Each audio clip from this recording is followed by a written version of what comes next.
That should be everybody. Okay. Well, then we will call to order the Sex Offender Residency Board meeting for July 22nd. Roll call? 21st. Oh, 21st, sorry. All right. Roll call? I'll capture roll call in the minutes. Okay. I see all the board members are present. All right. We need a approval of the agenda for the July 21st meeting. Make a motion to approve the agenda. Is there a second? I will second. Okay. All in favor? Aye. Aye. Opposed? Okay. We need an approval of the minutes from the June 16th, 2021 meeting. I'll make a motion to approve those minutes.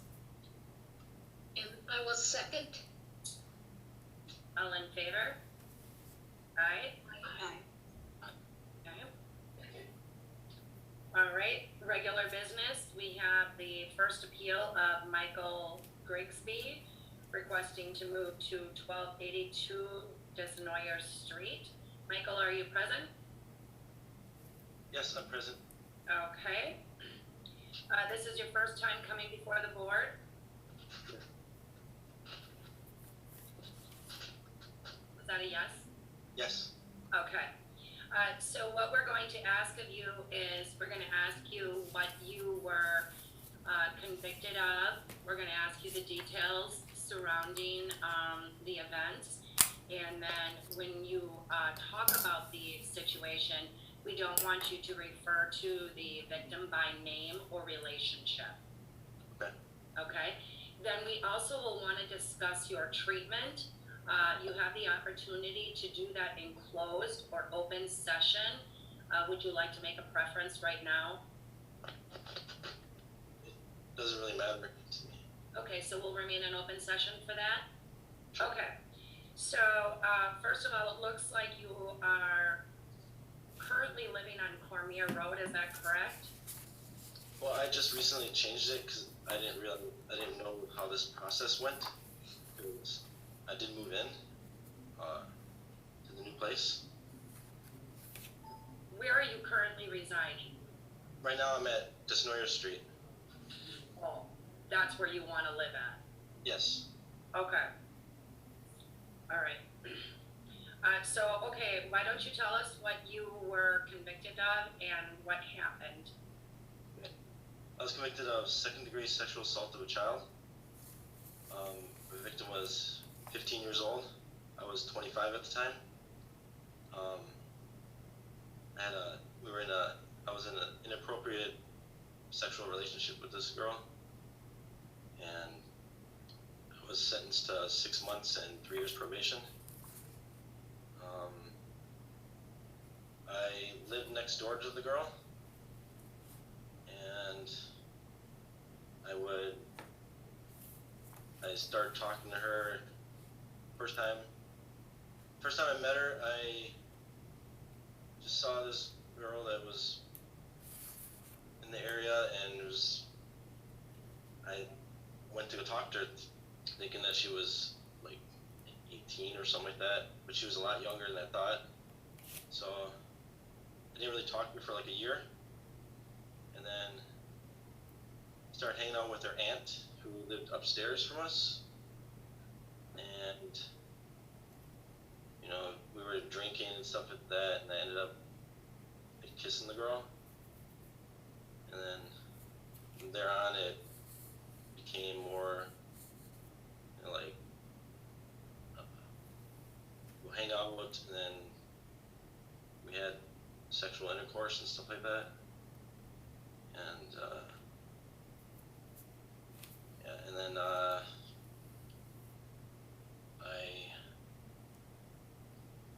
I moved out, and then I went back to my mom's house, and the girl and her aunt, they got a place, and then I was pretty much like just going house to house where I was living at the time, and I ended up just staying over there, and just let in the same room and the same bed, and the police came one day and asked who I was, and I told them what happened, who I was, and who I was with, and yeah, I told them that my girlfriend was 15 years old and I was having sex with her. At what point in the relationship did you realize she was only 15? What point of the relationship? When the relationship started, I knew she was 15, because first time I talked to her a year before that, she told me her age, and she said she was like 14, and then I left it like that, and then I pretty much took advantage of her. Think of it that way, as I knew how young she was, and I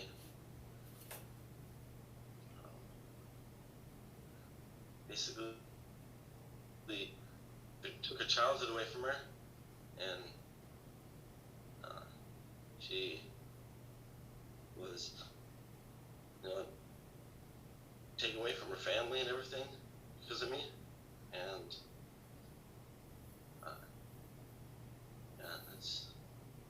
yeah. And how long were you in a relationship with her?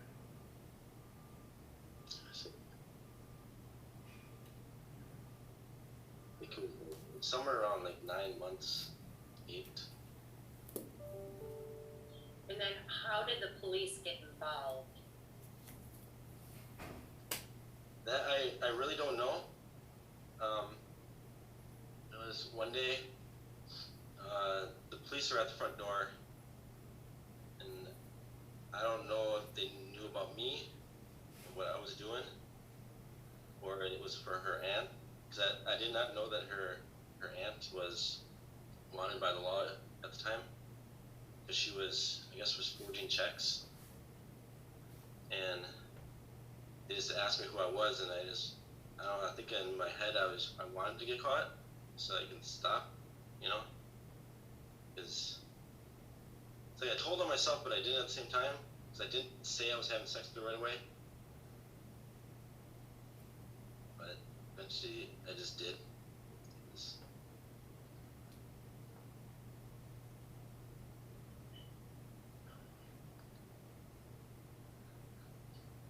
Do any of the board members have any other questions regarding that for him?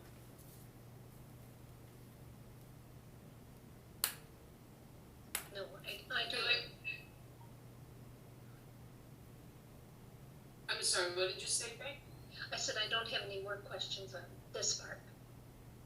I would just think Captain Rick, I don't know your last name, the police officer, I'm sorry. Could you tell us if what he's saying is correct? It's Riggles. You can call me Riggles for short. But according to the report, the victim was born in 1991. This case was March of 2007. Michael first approached the victim when she was 13, and that was the beginning of a long-lasting relationship. There was no mention of a rape, kissing, etc. Started at 14, where it continued into 2006, where they were officially dating. In 2006, so a year previous to this incident, intercourse was 1 to 3 times a week. At the eventual point, the family member that he had noted to did live in the house mentioned that Michael stayed in the house, babysat the kids, helped pay rent, and that they slept in the same room, Michael and the victim.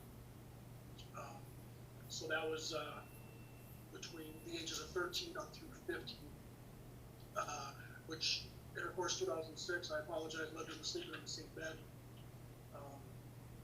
When the police got involved is because unrelated, a non-family member that was in the house found Michael in bed with the victim, which was, according to their words, an obvious juvenile, and they were concerned about her welfare. The police went there looking for them. I don't show a report on the aunt that he referred to having a warrant. She was charged with something related to this case, not a warrant, but there may have been, I don't know. Michael was brought down to the station where he spoke to the original police officer and eventually the detective prior to being taken to jail. Thank you.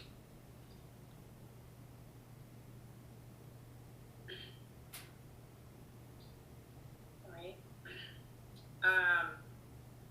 If there's no more questions about his offenses, we'd like to talk to you about your treatment, Michael. And you agreed to do that in open session. Yes. Have you received any treatment? Yes. Sex offender treatment? Yes. And when was that? It was while I was on probation. Okay, and where did you do that through? I did that through Family Services with Jim. How long did you attend that? It's pretty much the 3 years that I was on probation. Can I ask how come on your appeal form under sex offender treatment programs you say none? Where I went? I couldn't remember. It was like 15 years ago. So I had to go to I went to probation and parole office. I had them look it up who I went to, and they told me it was Family Services and Jim Drake. So I went over there and asked them if I can have any documentation so I can give it to you guys, and they said they destroy everything after 8 years.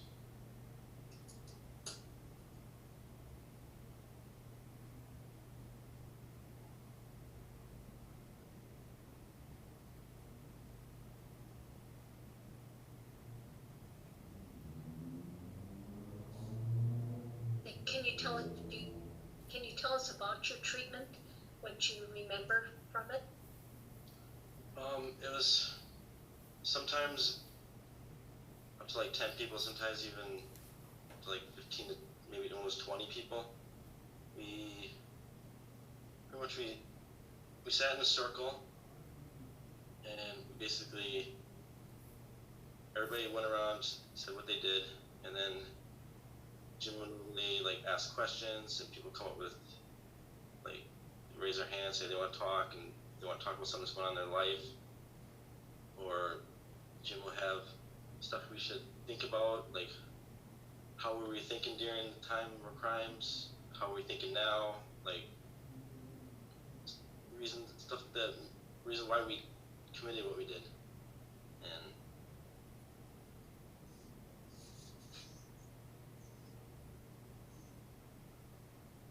So why do you think you did what you did?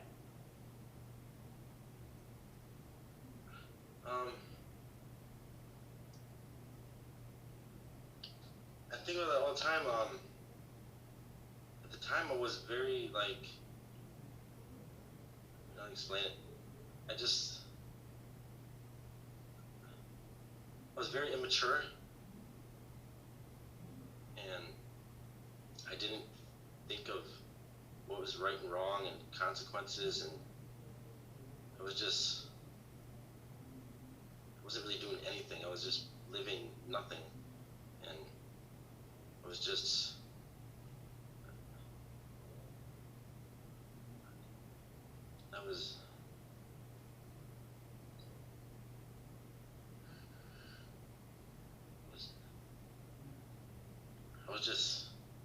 like I didn't have a care for anything. Like I don't know if I always just was doing whatever, like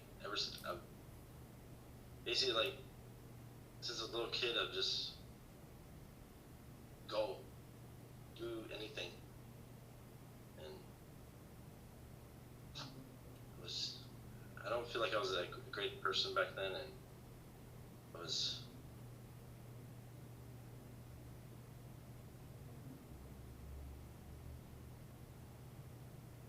Earlier, you had said that you thought perhaps you were hoping to be caught. If you were hoping to be caught, why didn't you just break up with her? And if you were hoping to be caught, let me ask you this part. Did you know you were doing wrong because she was underage? Yes, I knew I was doing wrong. I don't know So why. then why didn't you just, rather than being caught, why didn't you just break up with her? I don't know.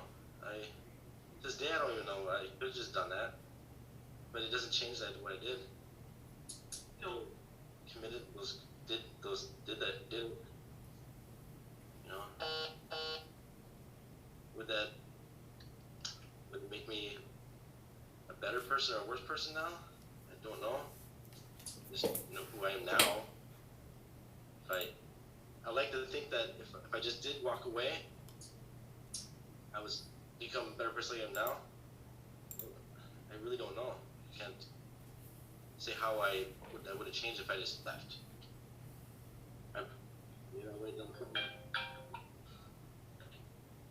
Can you tell us how you are different? I feel like I'm responsible, like just changed my life where I had to like think about what I'm doing and what is right, what's wrong, and I know I'm a good person. I know what I did was horrible, and I never deny it. I know what I did, and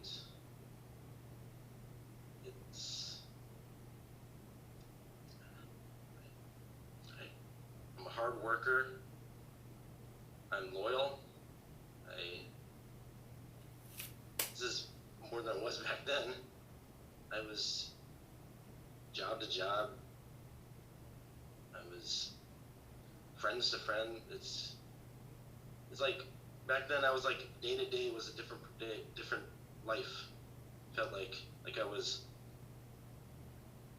like I think back then and I think like, okay, I'd be friends with this one person, and the next day I don't even. It's like the person never existed. Like I was day to day just. And it's hard to explain. That's not me now. I'm a creature of habit now. I go to work every day. I haven't missed a day at work, and since I went back to do waste formal wear, I have assistant plant manager now. I have a fiance and a 6-year-old son that I love, and that I couldn't think of anybody else than too, but it's just. I'm sorry that I'm a little teary because I haven't talked about this stuff in like this kind of setting in like years.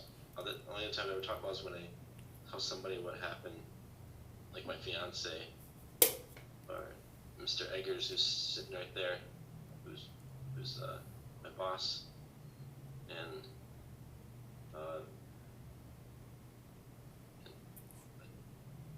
I'm thinking back of all the pain I caused, and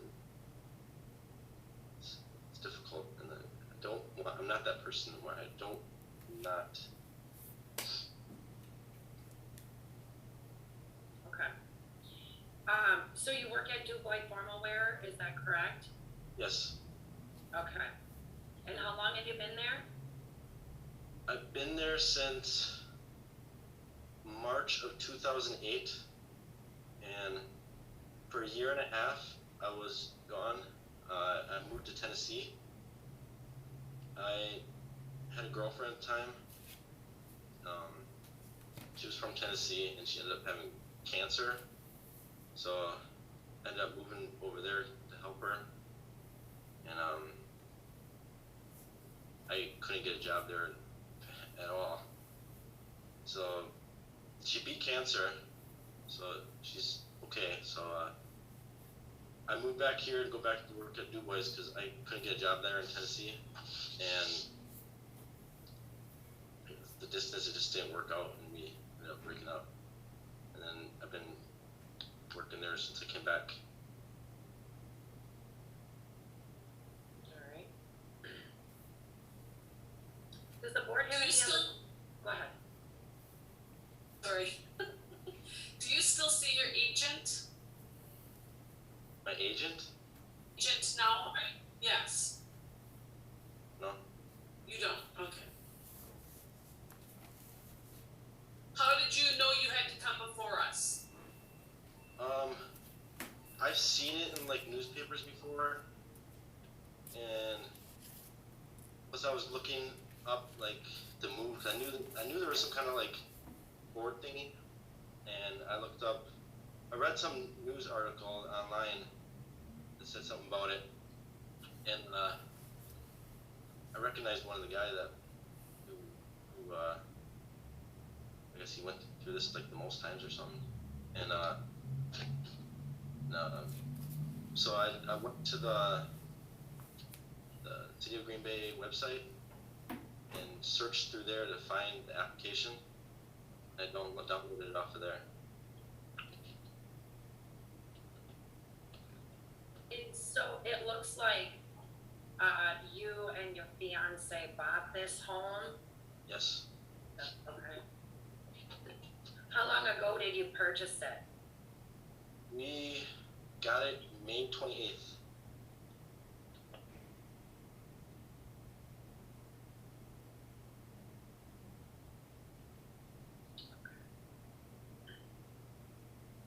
And so you've been there since then? No, we didn't move in until I think it was July. It was the 4th of July weekend, right around there. Officially, since May 28th, we've been moving like stuff and getting cut because we had nothing. Because me and her and my son were living at my mom's house. We had no furniture. The only thing we had was a bed and TV. So we were purchasing stuff. Like the last thing we ended up purchasing was like a washer and dryer. We just got in last weekend. So I think it was like 4th of July weekend when we finally got moved in.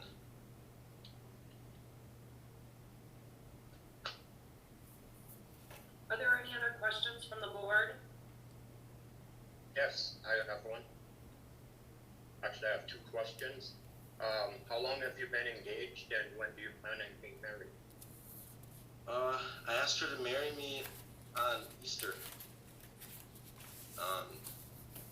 Easter had nothing to do with it, but I felt like I had it in my car, say for 2 months, the ring, and finally I was just like, I'm just gonna ask her. She said yes, and we were thinking about getting married next year, fall of 2022. Thank you. You're welcome. All right. If there's no other questions, do you have people that are wanting to speak on your behalf? Yes, Wade Eggers. He's Okay. there. He's the president of Du Bois Stormwater. Okay. Mr. Eggers, could you just please state your name and address for the record? My name is Wade Eggers. My home address is 3840 Church Road in Green Bay, Wisconsin, up on Bay Cemetery. And I'm the president of Du Bois Incorporated. I've been with this company for just over 20 years. Before that, I was 20 years in the military, where I was the first sergeant. And I've traveled the world and worked with thousands of people, and I've actually been in guidance and counseling myself in that role. I've known Michael since he was hired. When I looked over his paperwork when he was hired, I thought, why are we hiring this guy? I looked at his, and I said, he doesn't really match what we're looking for here. And the manager at the time, the plant manager, said, well, he's the brother of our shipper guy. I said, well, okay, we we like internal hires, and what the heck, we're gonna give him a try. With that, also that kind of company, we're gonna give somebody the benefit of the doubt. That was one of the best hires we've ever done. I've known Michael, he's been with us for 13 years, been assistant manager for 6 years, and he is probably one of the most trusted, beloved, intelligent, and respected people on our team. Now, he doesn't come across on video stuff, he gets nervous in situations like this. But while working back in the plant, come to know Michael very well. And sometimes we talk about international politics, we talk about finance, we talk about government, sociology, and they're very in-depth and nice, deep conversations. I just have a tremendous amount of respect for Mike, for who he is. Now, I don't know the rest of the story. I heard some of this earlier from Mike in some of our more trusted conversations. But I know that our company motto here is when you do the right thing, you get the right results. And I know that Mike is a do the right thing kind of guy. That's the Mike I know. And I know what is past, and I know what's going on. And I tell you, he is a number one of my. Thank you. Is there anyone else on your behalf, Michael? That's it. Okay. Does the board want to have any discussion before we maybe look at a vote?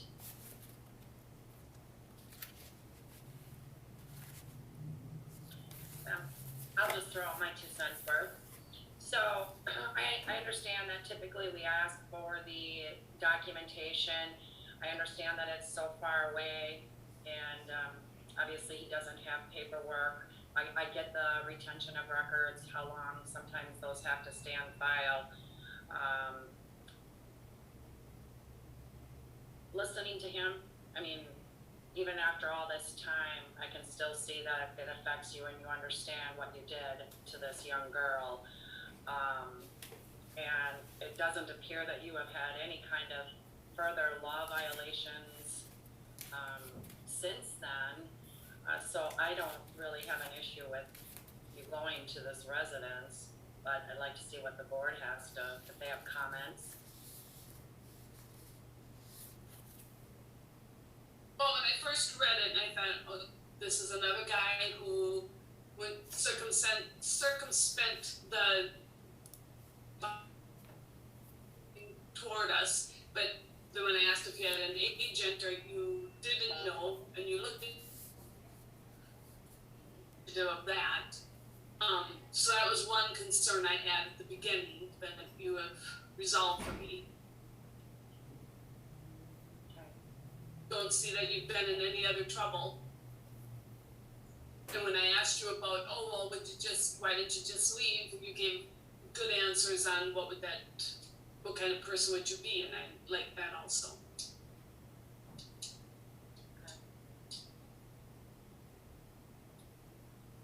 Anyone else?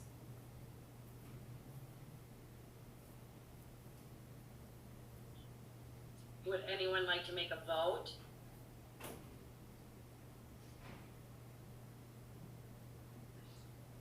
I'll make a motion to address specific 1282 Denoyers Street, Green Bay.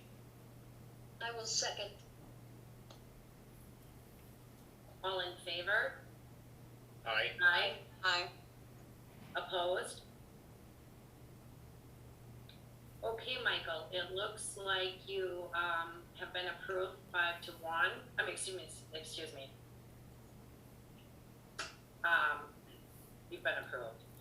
Would you like us to mail that letter to the Desnoyers address, or where would you like us to mail that to you?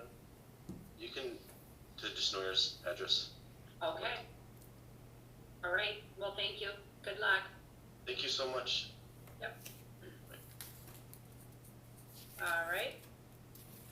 Next on the agenda is the appeal of Scott Heinrichs requesting to move to 2762 Nicolay Drive. Scott, are you present? Yes, I am. Okay. And you have been before us a couple times, correct? Yes. All right. So the last time we saw you,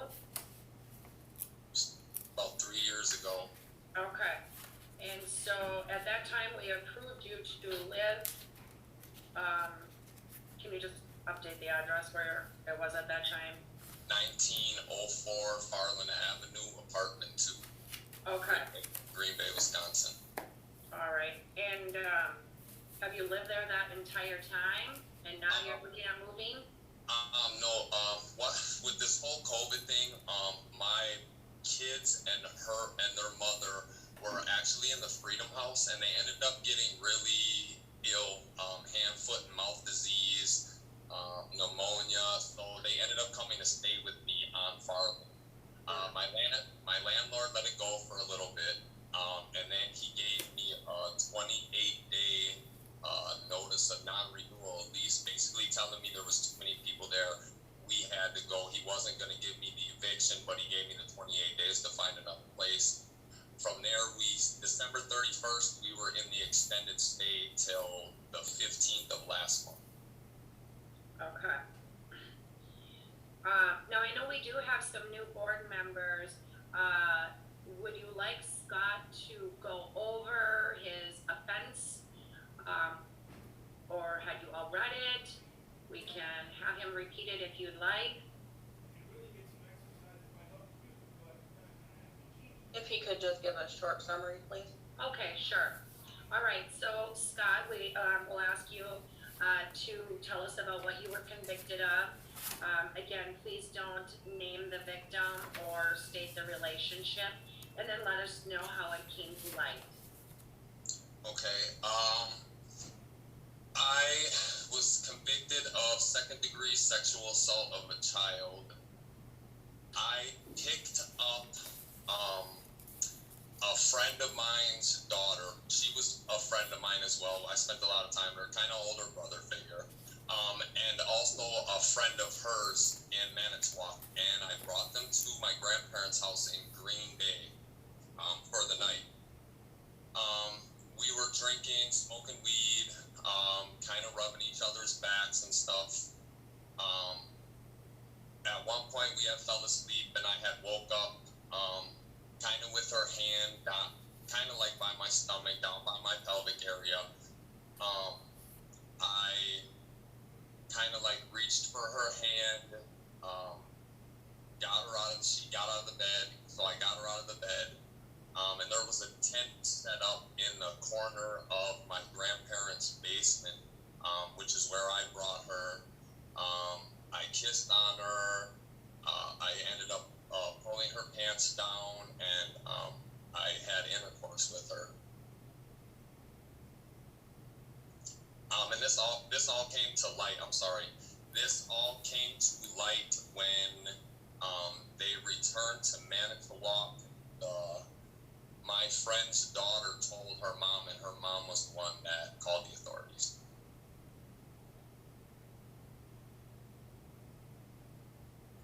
Captain, is that pretty accurate? I apologize that I didn't review this in depth, but I started going through it. Definitely some consistencies with Manitowoc. I don't have the facts of the incident, although they talked about the tent being there, and certainly being called in by Manitowoc, yes. Yes, I was actually arrested in Manitowoc at which is one of my other daughter's mother's house. Well, she was actually pregnant with my daughter at the time. She's now 16, so.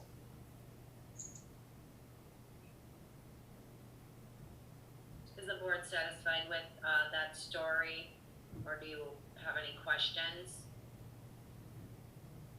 No, that was good, thank you.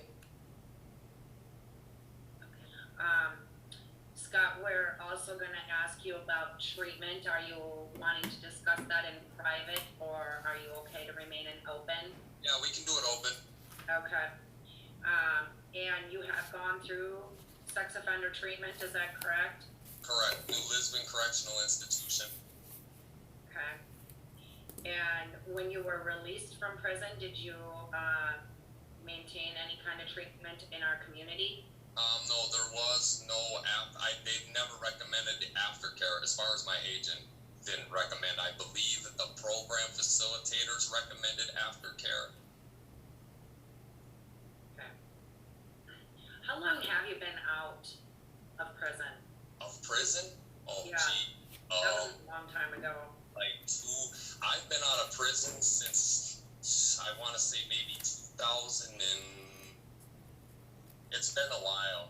I mean, it's been, the only thing I still have is details of this event right here because it's had the hugest impact on my life now that I'm 43 years old, 20 years later. But I'd like to say 2009 maybe? Okay. It's been a while. So I haven't been in, like, I was in trouble in 2014 for possession with intent to deliver marijuana.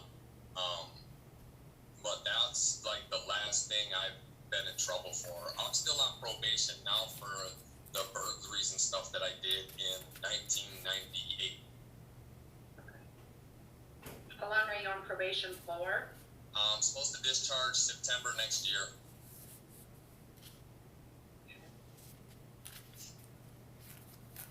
All right. Any other questions?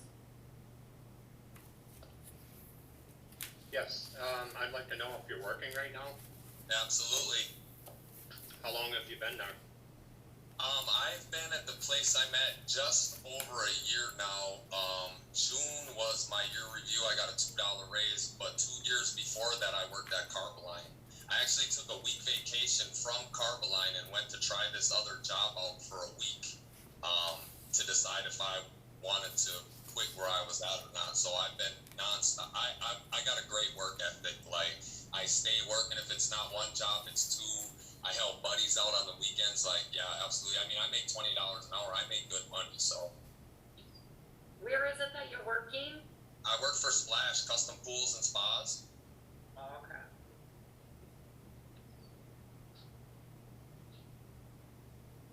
What do you do during the winter time then? Pools. Okay. Yeah, we still dig. I mean, we work a lot outside, but once we get to construct, like once we get the shell of the pool in, we usually put tents up with diesel heaters, so it stays 60 to 80 degrees inside the tent. So I mean, we only work outside for maybe 3 days out of the project.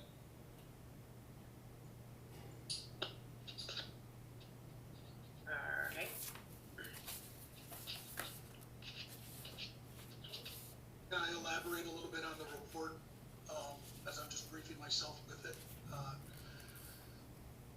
I just wanted to point out some of the specifics from the victim. They had mentioned sleeping in the basement, and when she had woke, the words are exactly, she woke up to Scott playing with her hand. He then began fondling her in the area of her vagina with his fingers. The words that are typed are, he told her to get up and come with him. She got up, walked to the tent. Inside the tent, he removed her pants, tried to make her get on top of him. She would not. He then got on top of her and held her arms down. He then penetrated her with his penis until he pulled out ejaculated. He told her not to tell anyone and to be quiet while they were having sex. Once they were finished, she got up and left the tent. That's the only thing of factual in the report that I just wanted to add. Okay. Sorry for the interruption. Nope, thank you. All right. Anybody have any other questions? There's a letter regarding the rental property, but it doesn't actually say that the person knows of his offense. Was that checked out, or? This is Deanna. I spoke with her, and she was aware of the offense. Okay, thank you. Sorry, I didn't put that on the letter. I figured with the extensive background check, she knew. I mean, I told her anyway, but I'm sorry, I assumed. Just. Okay. No, that's okay. All right. Does anybody have anything else they'd like to talk about or ask? Okay. I'm just gonna throw out my opinion. I mean, he's been before us several times, and it appears we've always approved him. I don't see a time, unless I'm wrong, that we've denied them to live somewhere. No, I've actually been approved once to stay on the corner of Humboldt and Laverne, which is kitty corner from Barrett Elementary School. Okay. So, I mean, it was an isolated incident. Like I said, if you guys read my appeal, it said that every day there's new things that come to light, like on how people were affected by this. And the more time I spend as a father, I see those things or those like issues that could have been caused by just me being just selfish is all it is. That's the main thing I learned from treatment. You guys asked the other guy, and that was the main thing I learned when I did SOT is I was one of the most selfish people that I had ever thought existed. And that's basically all this incident was, is it was convenient sex for me. So, Okay. like now I have an 8-year-old, a 5-year-old, and like I said, my 16-year-old daughter that was born while I was in prison for this sexual assault, I just established a solid relationship with 2 years ago. So, I mean, like, I'm around all girls. I have all girls. All 4 of my daughters are girls. My oldest is grown. I don't know her because I spent the majority of my life in prison. Like I say, selfish, but Thank you. All right, is there anybody who would like to make a motion?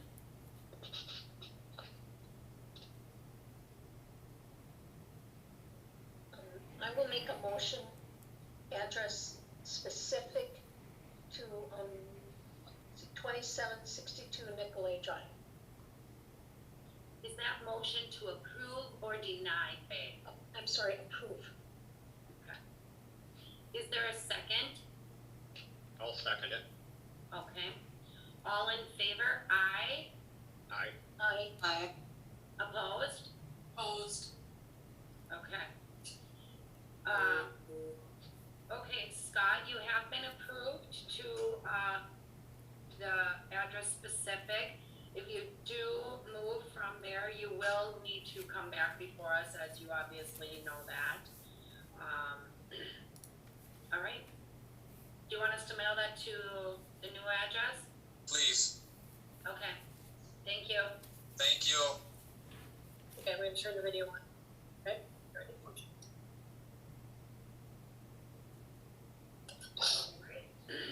Next on the agenda is the appeal of Bruce Verhaeg requesting to move to 1331 Division Street. Bruce, I see you present. Yes. Okay. Let's see here. The last time we saw you was back in September of 2020. And you at that point requested to move to 1331 Division Street, which we approved you for 90 days. And then we never saw you again after that. Heidi, this is Deanna. He withdrew his application after that because, I believe his court case was, extended out until this summer. Oh, okay. All right. Gotcha. So where are you currently living right now, Mr. Verhaeg? 2111 North New Franklin Road, New Franklin, Wisconsin. Okay. All right. So we'll just have you, because we do have new members, we'll have you just kind of talk about your case. Again, don't talk about the victim by relationship or name. And then if you can let us know how it came to light.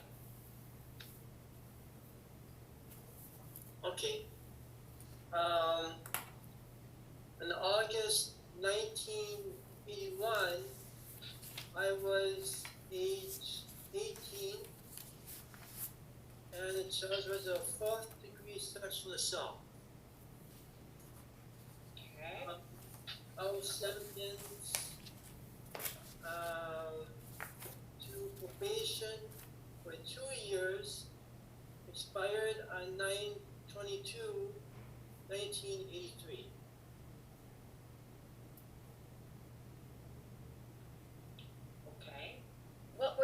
circumstances regarding this assault?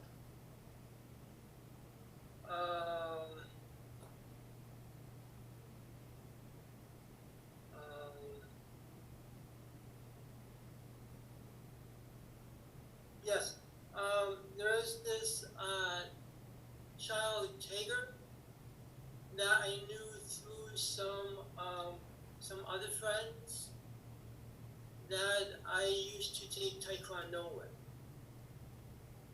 And I would visit them, and Tager lived across the street. And once in a while, when me and some friends would talk in the front yard, Tager would come across the street and, you know, talk with us. They knew them, so he let us join. They let us join. Yeah. And I gotten to know him for some months. Until finally, well, I molested him. And what did you do? Specifically, Yes. okay, I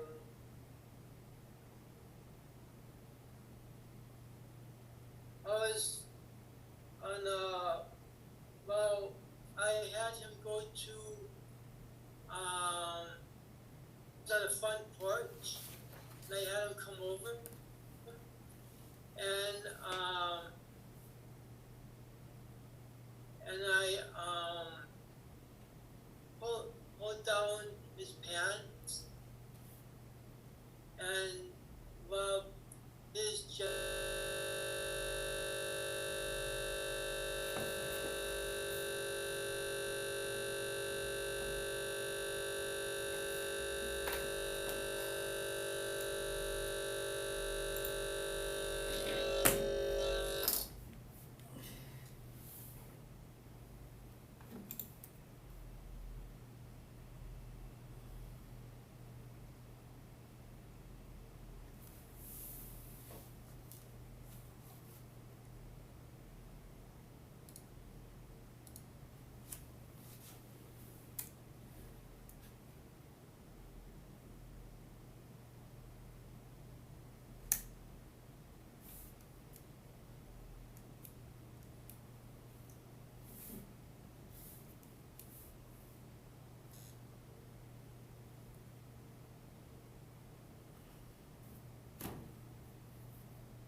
Your meeting ID followed by pound.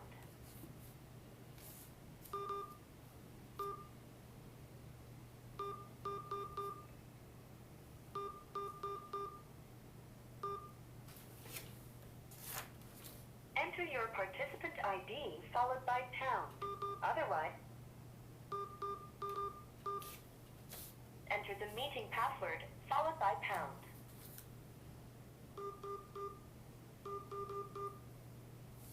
You are in the meeting now. There are 13 participants in the meeting. You have been added to the waiting room. You cannot talk or listen until the host When I was 23, in 1987, first degree sexual assault. And what did you do?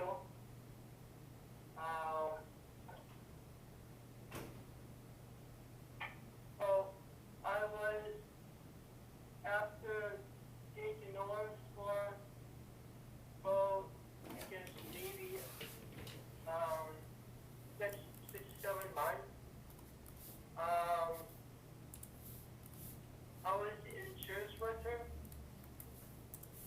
I got her up against me. So her vagina was touching my penis area, and my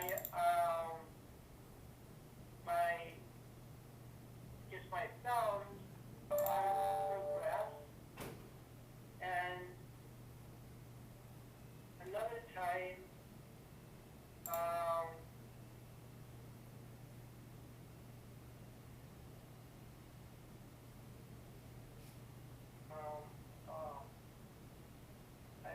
forget, sorry.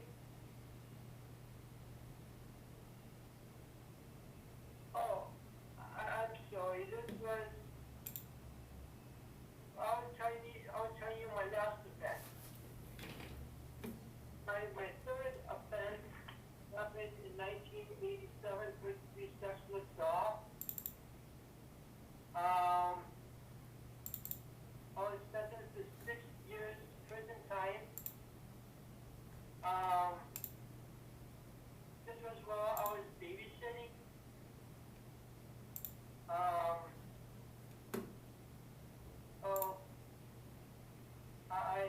My victim was 52.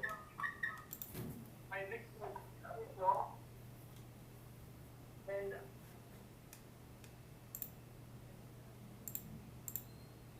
but I touched her butt and her breast and her pubic area under her clothes. And I laid on top of her as she fell back asleep. I reached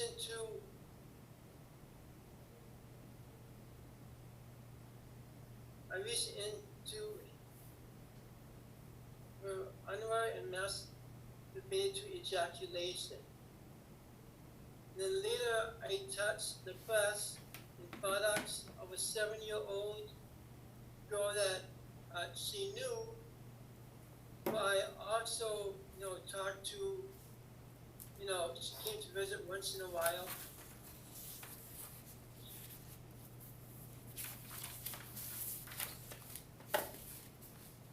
And that would be my third offense.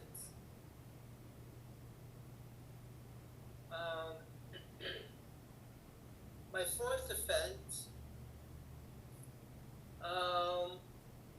and when I was 27 in 1991,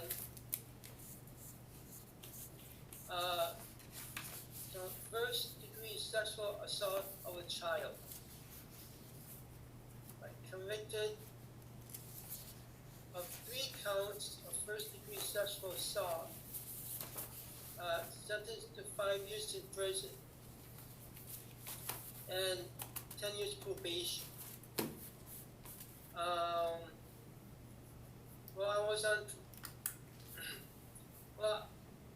On parole, I rubbed his penis, I rubbed her penis against my penis against the vaginal area of a 9-year-old girl I met at church. I later touched her chest while rubbing my penis against her buttock.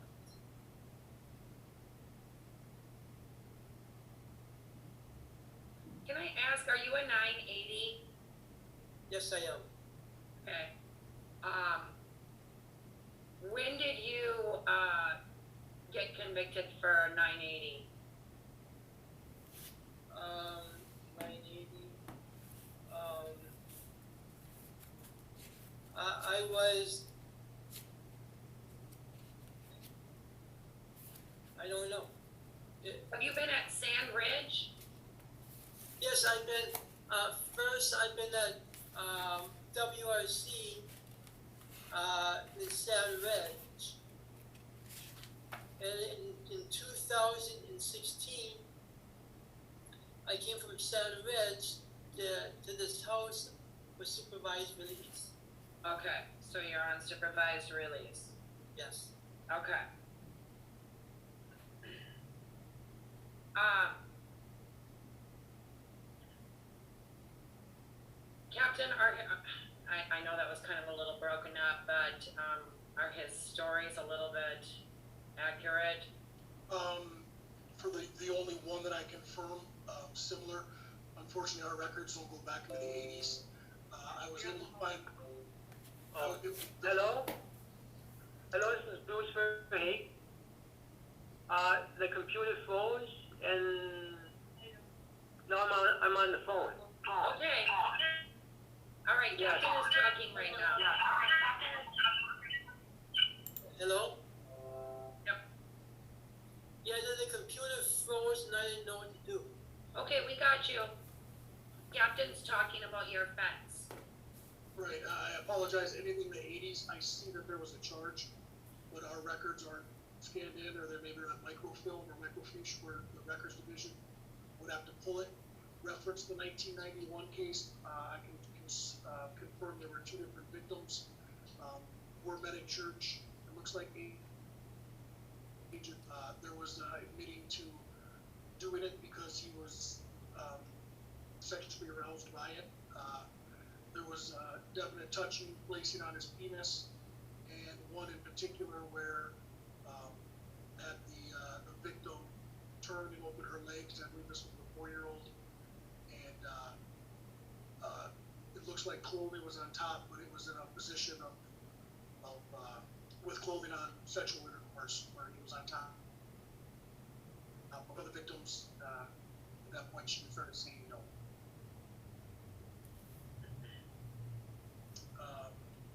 It was, he admitted touching, I believe it's the 4-year-old's vagina, and said it was accidental, or not intentional. So, yes, pretty consistent with the 1991 case. Sir, I also tried to put her hand on my penis, but she put her hand away. Thank you.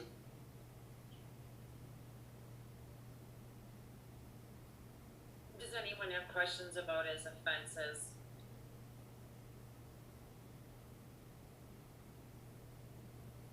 Okay.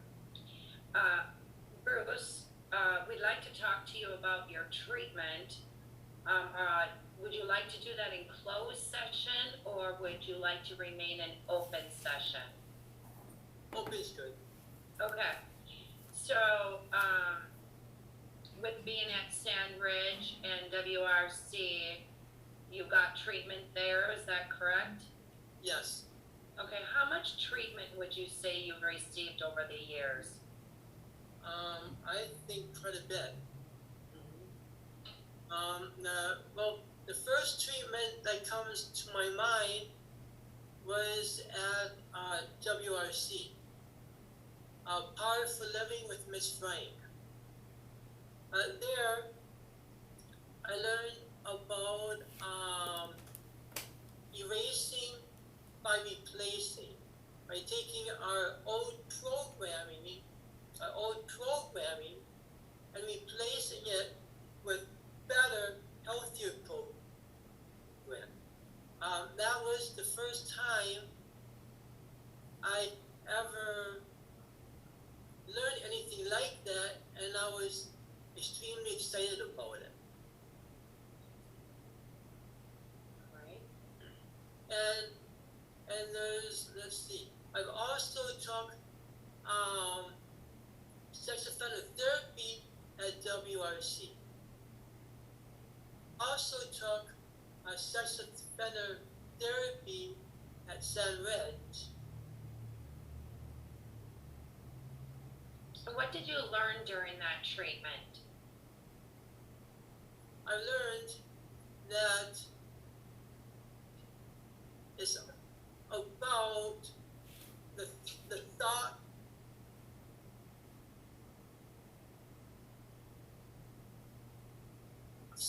feelings, behaviors.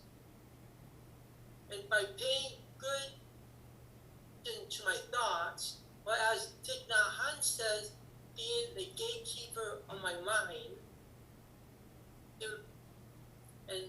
planting good thoughts and stopping bad thoughts using thought stopping. Like, no way, not happening.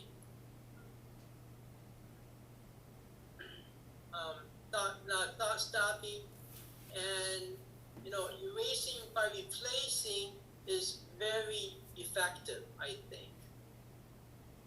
And now I'm also in sex offender treatment.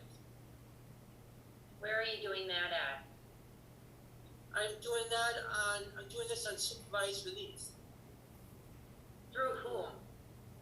Marshall Kirkpatrick. Okay. And did you provide us documentation on that? I don't recall seeing any. Okay. I did not receive any documentation from that. Okay. All right. Thank you, Deanna. Okay. Well, with Marshall Kirk, I use ammonia therapy. I'm also do BT, behavior therapy. That's where I masturbate to appropriate images and scripts of women, which you see, where I am at now, I never thought this could be possible. Where my attraction and arousal to women went to nothing at Sand Ridge, and now my attraction and arousal to women is like really high.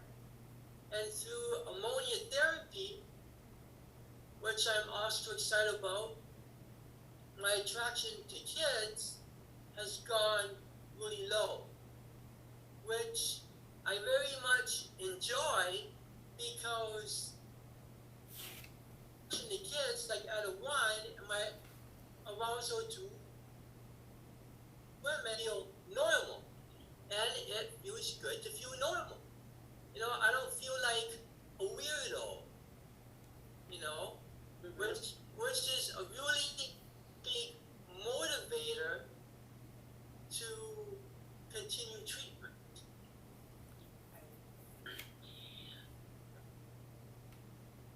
Does anyone? I was gonna say, how long have you been in these treatments?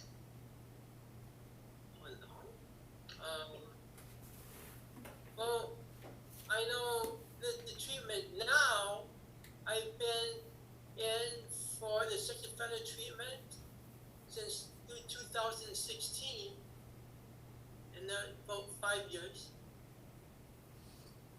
The ammonia treatment and the behavioral therapy, or ammonia therapy and behavior since 2016? Let's see. I'm not very good with times, you know, but I'll do my best. Let's see. Ammonia therapy, I believe I started, I'm probably wrong. Let's see, I think I started ammonia therapy in 2016, 2017. I'm trying my best. Behavior therapy, I did that study at Sand Ridge. Okay. Which I like better because the women were new.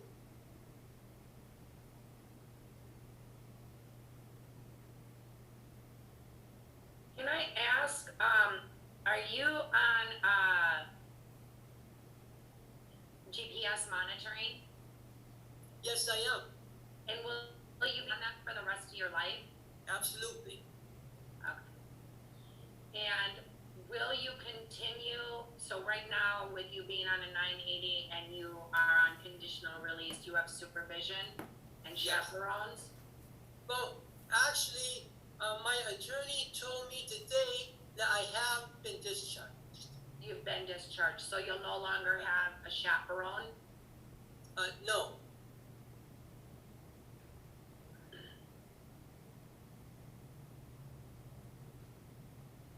Did you have a trial today? Well, I wasn't there, and, well,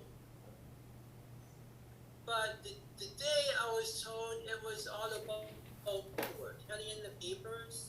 That's what I think the attorney said. But he told me like some days ago that the DA threw in the towel and that I'm going to be discharged. I was officially discharged today. Officially.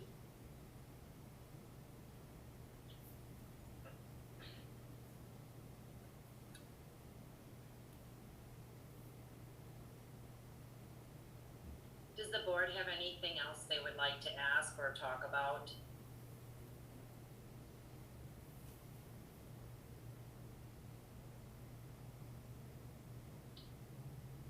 I'm gonna give you my opinion right now. I'll be honest with you, Bruce, you kind of make me nervous. You have a wide range of victims that you've had, whether it was males, whether it was females as juveniles. I understand doing this therapy that you say you don't have that interest in juveniles anymore and that you're more interested in women.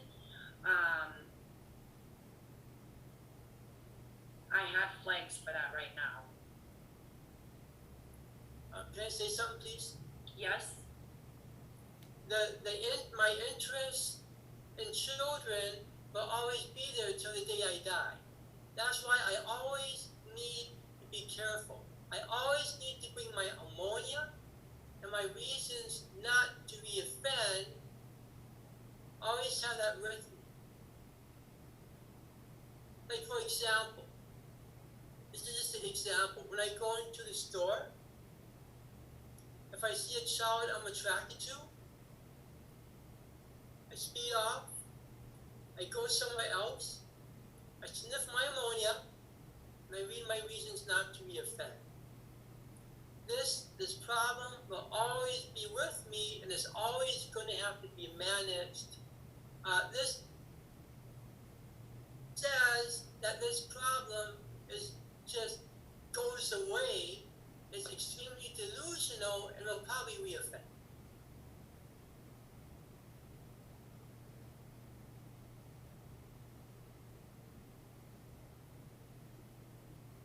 Do you have anyone that wants to speak on your behalf?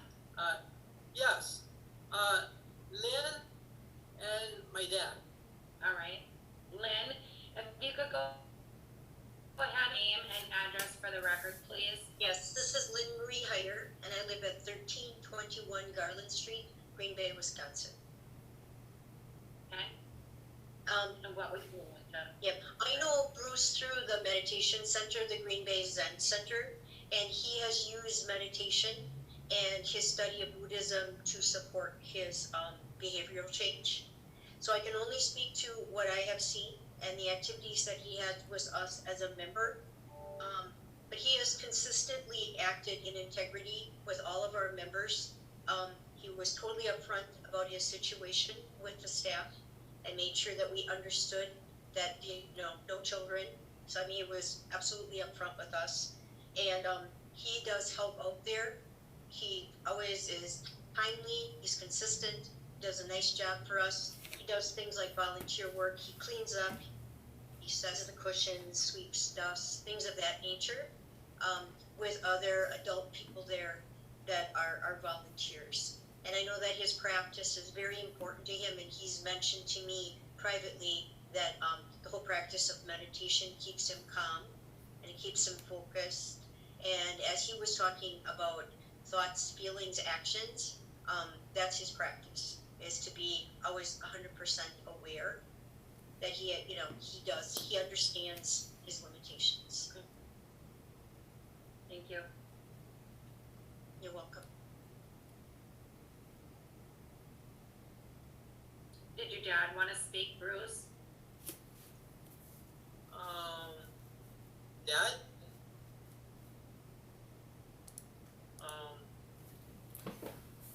Did I like to say something? He's on here, he had to call in, and I've asked him to unmute, there he is. Hello? Could you state your name and address for the record, please?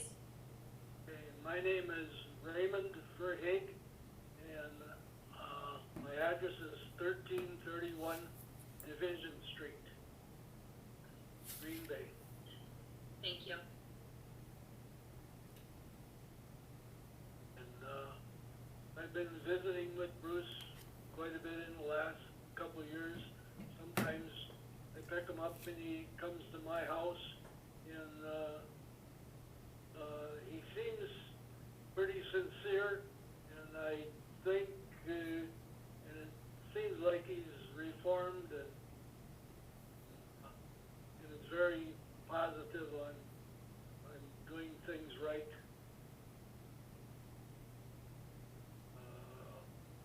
I'm not very big on words, so I don't really say much. Thank you. Does the board have any questions for either his dad or Lynn? I guess I do for, his dad, Ray. Are there what kind of rules will you have for him, or will there be any rules? I haven't really planned on many rules, but, I tell him that, I want him to stay at home. I don't want him to go running around. That's why he got in trouble before, because he ran around too much. So I want him to stay home.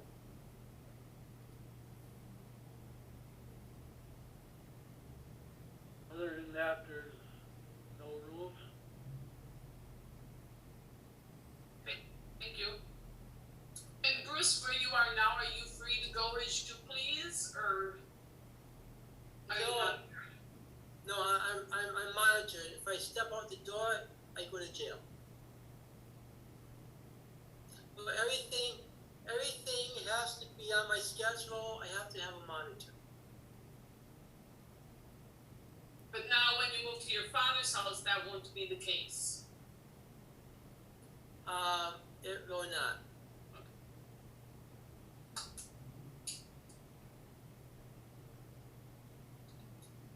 Does anyone want to ask any other questions or make a motion? I have a question. Yes, Peter. Do you have people lined up to be chaperones for you if you do go somewhere? Well, I think about this a lot. I hate to use the word fantasize, because of the stigma, But I do, think a lot about, doing stuff with the Sangha. And there's 5 people at my Sangha that they're my support group. They know about, that I molested kids. And these 5 people know that I need to stay away from kids.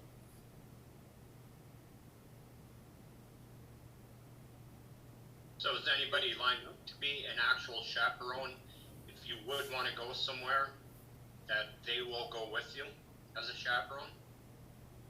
Well, I hope my dad would take me shopping. And,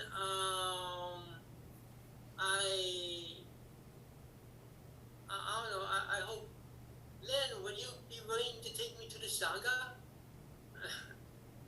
We've talked briefly about this with several of our members, our more senior members, who understands Bruce's situation. And they would be willing to pick him up and take him to Sangha or community for his meditation. So yeah, we would support his meditation practice, absolutely. Okay, thank you. This is Dad again. I'll take him, I plan on taking him any place where he wants to go. Thank you. Peter, just to clarify, the papers were filed in court today. Just looking at what's in CCAP, looks like the papers were filed to discharge him from the 980 supervision. So he wouldn't have an obligation to have formal chaperones. He'd be discharged from that supervision. But the lifetime GPS would remain. Okay.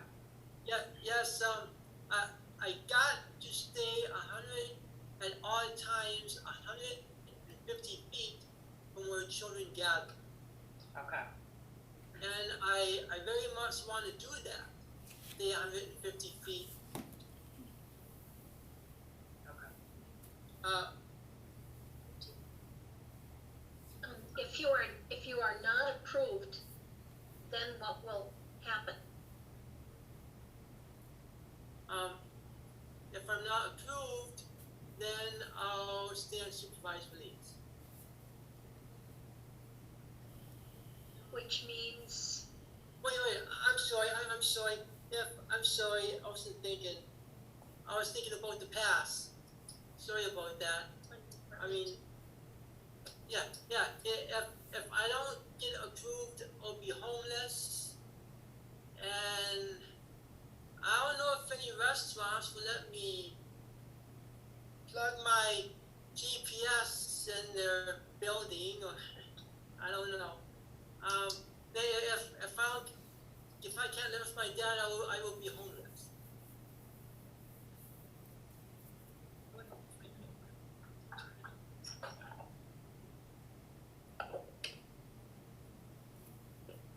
Okay. Is there anyone who's willing to,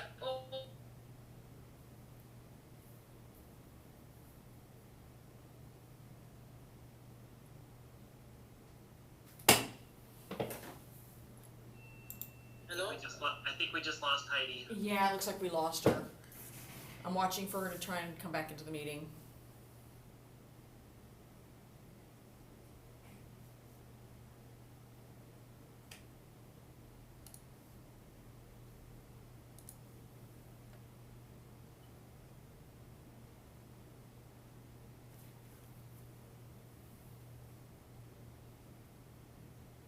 While we're waiting for Heidi to rejoin, did any of the other board members have any discussion or want to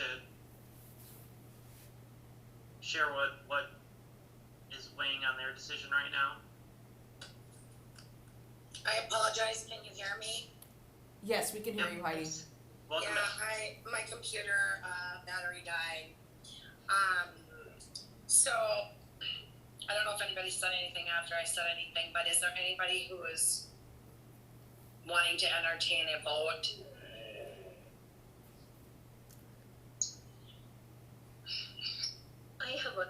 I guess I have my concern is that I think there's been a lot of progress made, but the time period, I'm just nervous about being off of the 980, and I wish there was some kind of a transition. It just makes me uncomfortable with the record the way it is. I'm just not sure. The 980 is the transition. Oh, you're saying the 980 was the transition? Yeah, the 980 began supervised release. I mean, to get up, that's hard. I had to do myself a lot. You know, I mean, I see a child anywhere, I just, I mean, if I would stop and stare at the child, that would say one thing, right? That I that I need to stay on supervised release, right? Right? If I would stop and stare at the child, that would say that I should never get discharged, right? But if there's a child there, and I go in the other direction, sniff my ammonia and read my reasons not to reoffend, shouldn't that say the opposite?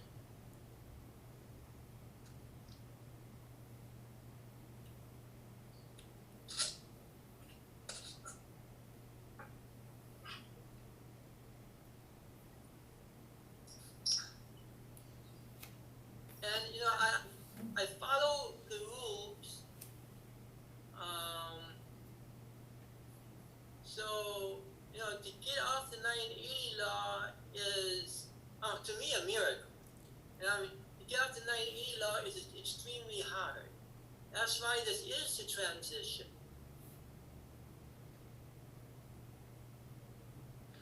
I guess I also wish we had some documentation from the treatment. I agree with you on that, Faye. Totally.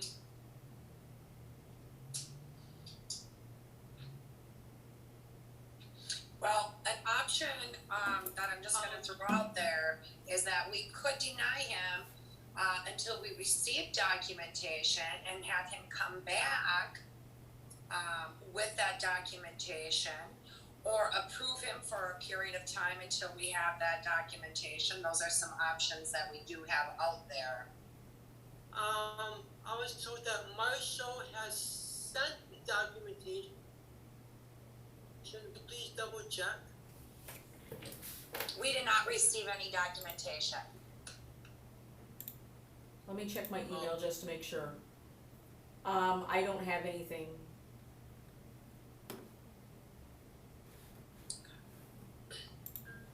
I guess I would, an opportunity to review that, not just to have it sent in. I'd like to see what it says.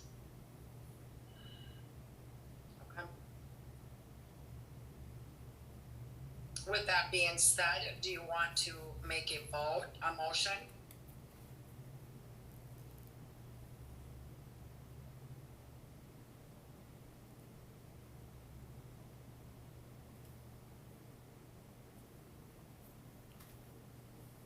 Okay, well, I'm gonna make a motion then. I'm going to make a motion to deny Bruce to on Division Street, address specific. Is there a second? I second. Okay, we'll take a vote. All in favor of denying him, say aye. Aye. Aye. Opposed?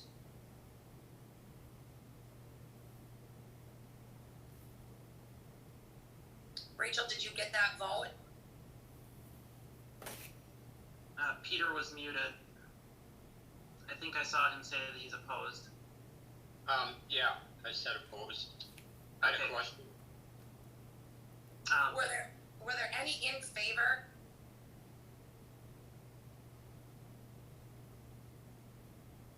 Rachel, did you? I voted yes. Yeah, I heard Heidi, Renee, and Dominique voted aye, and I didn't hear how Faye voted. I voted aye. Okay. So he's denied to live at 1331 Division Street, correct? Correct. Okay, Mr. Verhaeg, you are not allowed to live at 1331 Division Street.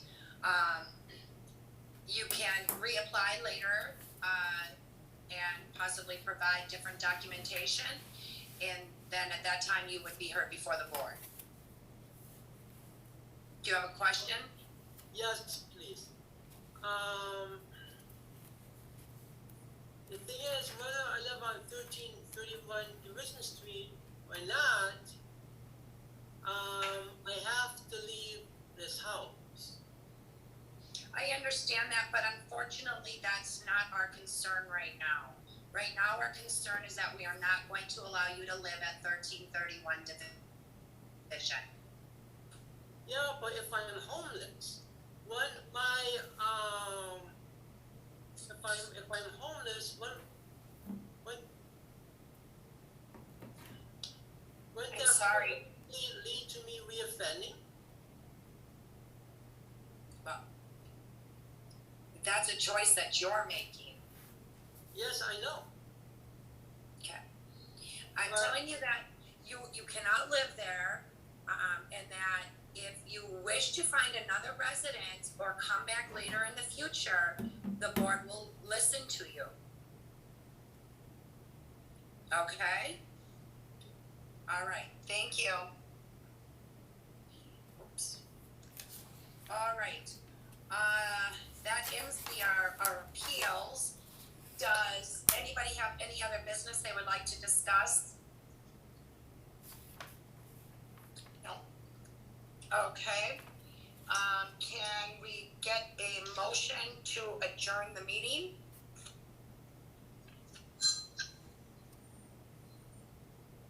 I so move. The meeting. Is there a second?